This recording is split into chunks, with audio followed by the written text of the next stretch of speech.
Hi everybody, it's time for Mrs. Evans's Enchanted Reading Time, and it's Tacky and the Emperor, just like I promised you today. Tacky and the Emperor.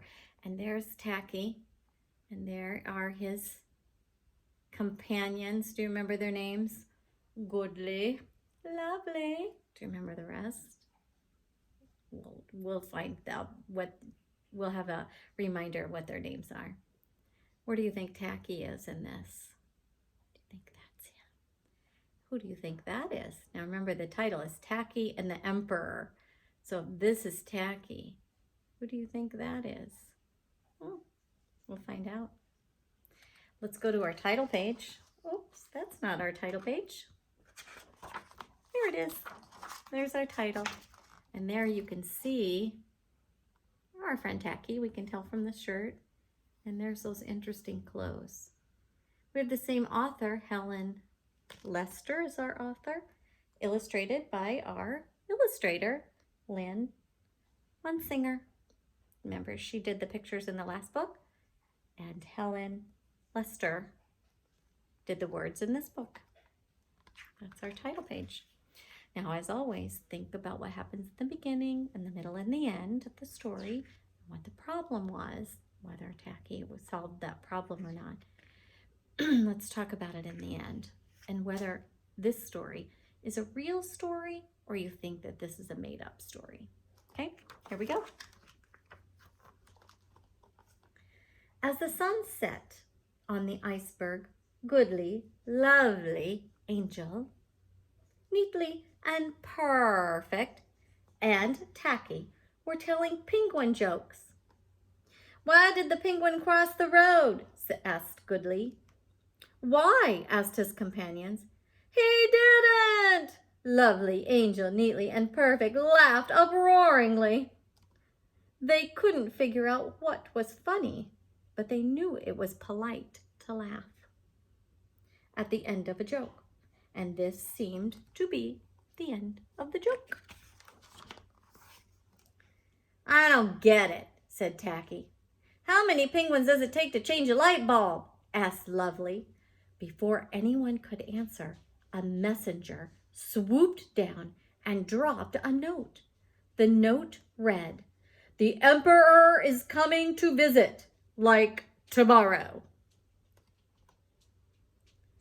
This news put Goodly, Lovely, Angel, Neatly, and Perfect into a flap. The Emperor? Their leader? They must get ready to welcome him properly. So all through the night, they twitted about.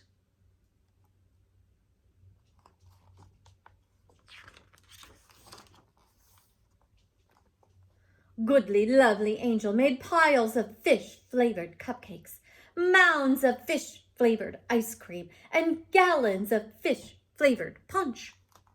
Neatly decorated a throne with ribbons and sparkly stars.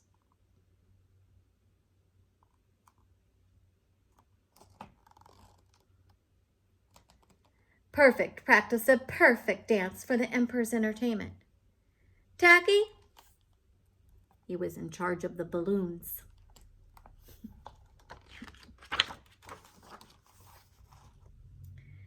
And the sun rose.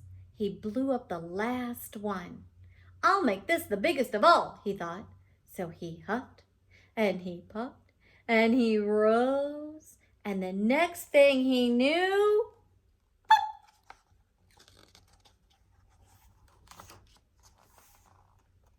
clink, he had crashed at the foot of a very large block of ice. Unknown to Tacky, this impressive block of ice was the Emperor's palace.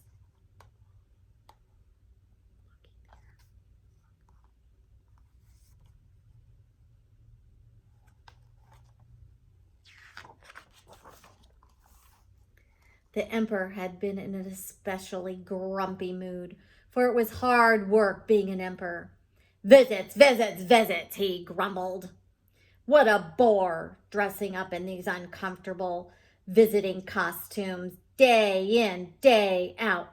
I suppose they'll have the usual fish-flavored food and silly decorations and dull entertainment. And then he thought, perhaps a little swim will refresh me. So he shed his boss hat and his royal bathrobe and his curly twinkle-toe shoes, and he waded into the royal swimming pool.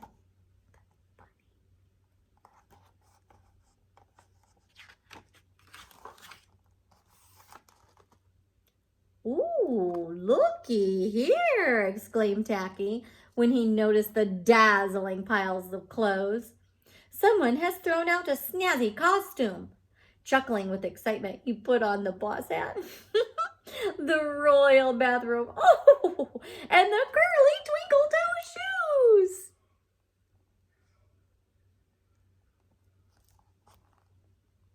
Ta-da! He chirped. Am I ready to meet the emperor or what? And with that, he wobbled on home.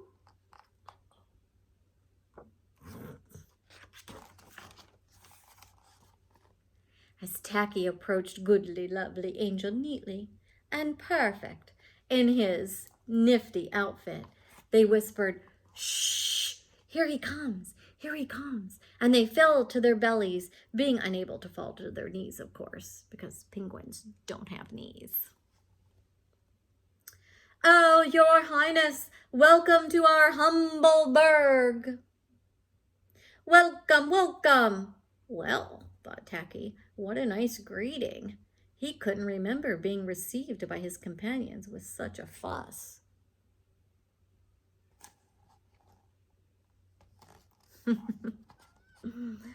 "Oh, your highness," they cried, "please honor us by sitting on the ribbony, sparkly throne." "Well, thanks," said Tacky. "Don't mind if I do." He wrapped several decorative ribbons around his middle, popped some balloons with his beak, and played frisbee with the sparkly stars.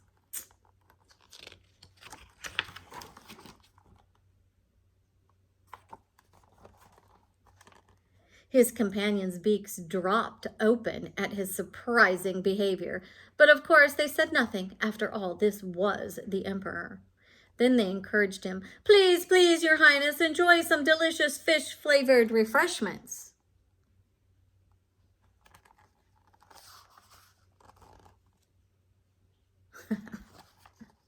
"Don't mind if I do," said Tacky, and he dived in and enjoyed everything right down to the last slurp. Godly looked at Lovely, who looked at Angel, who looked at Neatly, who looked at Perfect, who looked at the empty bowls, plates, and pitchers. My, this was a hungry fellow. Rounder than they had expected, too, and certainly rounder than he'd been minutes before. But this was the emperor.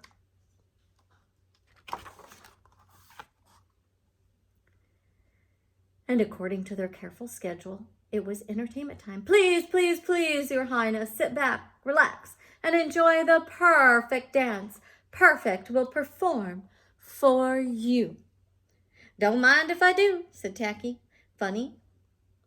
Perfect had never danced for him before. Wasn't this fun? Perfect was taking a flying leap to begin the dance when all of a sudden, doo-doo-doo! Woompa-pa, woompa-pa, woompa-pa. The emperor appeared. Uh-oh.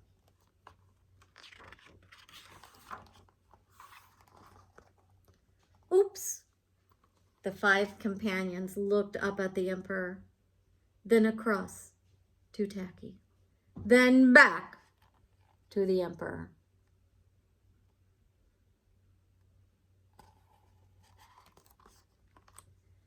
And then they saw it. Teeny tiny and definitely Hawaiian. A bit of Tacky's shirt poked out of his robe. Godly grasped. Lovely twitched. Angel, oh. Neatly smothered an eek, and Perfect fainted. Plop. This was not the emperor, and now they realized what was happening, or had happened.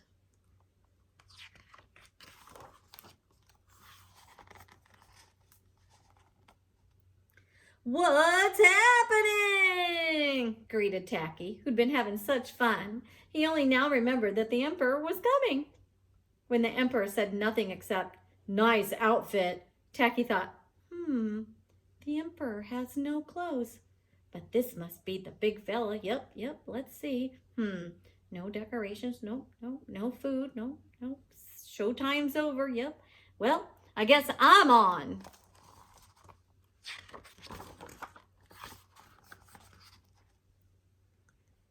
Tacky quickly made a snowball cone and offered it to the emperor. Said the emperor, "no fish." Tacky then gathered a few unpopped balloons and made a lovely decorative hat.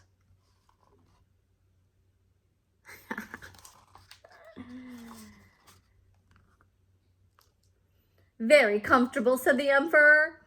For a grand finale, Tacky did a hoppity-floppity dance and sang his favorite song.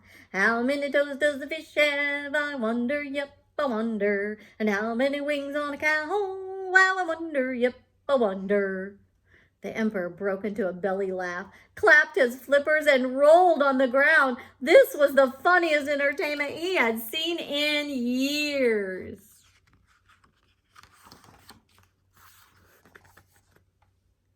And he didn't have to admire boring decorations and eat fish-flavored food or wear his uncomfortable visiting costume. He stayed for the whole day, sharing snowball cones and silly penguin jokes, while late in the day, the emperor even tried one.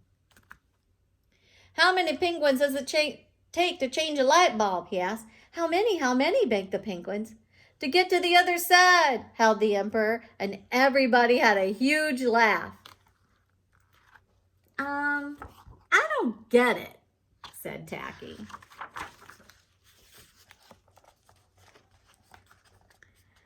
As the sun set, the emperor thanked the penguins for an outstanding day and told Tacky to go ahead and keep the nifty costume. "You're a prince among penguins," he said, as the emperor waddled away, goodly, lovely, angel, neatly and perfect, hugged Prince Tacky. Tacky was an odd bird, but certainly a nice bird to have around. Oh, I love this story about the emperor coming. So I want you to think about what happened in the beginning and the middle and the end. And what do you think the problem was in the story? Was the problem that Tacky took the emperor's clothes? No, the emperor didn't seem to mind not having his silly costume to wear. The problem was when the emperor showed up and they didn't have anything. They didn't have any food, they didn't have any entertainment, they didn't have any decorations because Tacky had went through them all already because they thought he was the emperor, right? So how did they solve that problem? Did they solve the problem? Who really solved the problem? Tacky solved the problem, didn't he? He really did. That's so awesome. So do you think that this is a true story? Do you think penguins really wear costumes? Do you think that they sing? Do you think that they dance? It's not a true story. Penguins are real, but they don't do those things. It's still a fun story to read, don't you think? Some stories are true and some stories aren't. That's just the way they are. When they are true, they're called nonfiction. And when they're not true, they're called fiction. This story is a story about a penguin, but it is fiction because it's not true. When we look at this story, I thought it might be fun to talk about something that is true. And it talked about how the penguins fell to their bellies because penguins don't have knees. So that is a true fact in a story that's not really true about penguins. So sometimes there are true facts in stories. And the emperor, he was much taller. If we look at the emperor, the characteristics of the emperor penguin. See how tall he is. Tomorrow's story is about the emperor. Oh, I don't have the book with me. We're going to read The Emperor's Egg, and it's a story about an emperor penguin and the baby emperor penguin. So tune in tomorrow so we can read a little bit more about penguins. Thank you for listening to my story, and I hope that you're enjoying the stories that I read to you. Have a great day, and be kind to your friends. Make good choices. Always make good choices. And when you don't, it happens. Shake it off, and it's always start fresh and new. Remember that we're here reading these good stories, and I'm here for you. I'll love you forever. I'll like you for always. Bye now.